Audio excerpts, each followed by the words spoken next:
Want to talk about anything. Yeah, legacy is important. Yeah. Oh, I know that legacy is important to you as well. So what is it that you want to talk about that affects your legacy? Well, I mean, for me, the only thing that really matters in life is to make a difference in other people's lives. That's always been Hmm. my principle since I was a child.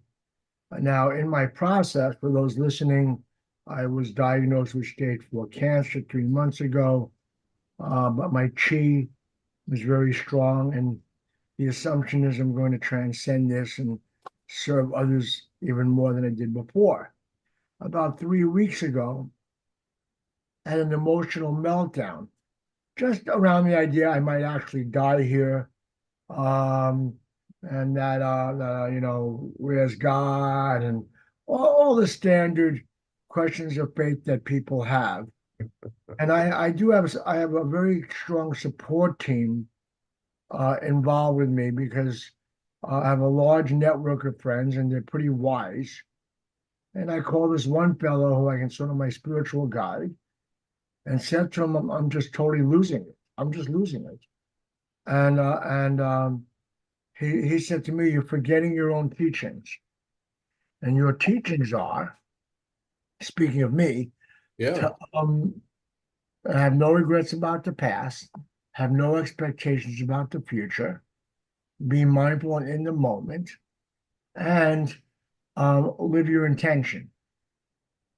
So then he asked me the question, what is your intention? And I always tell people an intention is not a goal. An intention is a quality of experience that you wish to have in your life. So I had an emotional crisis years ago. It's called intrusive voices. It's not schizophrenia. It's not a mental illness. I talked to psychiatrists about it. It's when you have voices telling you to do stuff, Hmm. and you can't get them out of your head. Some people might call that an extremely overpowering intuition. You know, I don't know, but for me, it was intrusive voices. And the thing between that and mental illness, you might actually do what you're told, even if it's an evil thing. But with intrusive voices, you just ignore them and tell them to essentially piss off. And so I started thinking of some mantra I could create that would block these intrusive voices. And I spent a couple months on it, and I did come up, and it's quite long. So it's 11 words.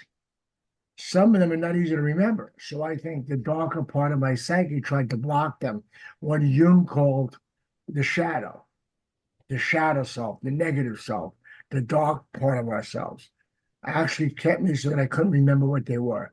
And this is what they are. I'm going to say them slowly because the person might want to remember them. Please. My intention is to love, kindness, compassion, empathy, wisdom, goodness, appreciation of beauty, amazing grace, gratitude, patience, and surrender. So I say that every morning 5 or 6 times. I say it at night 5 or 6 times. And the day that I die, at the moment I die, that is what my intention will be stated. I'm pretty sure, unless something changes. So that's my thought on your question.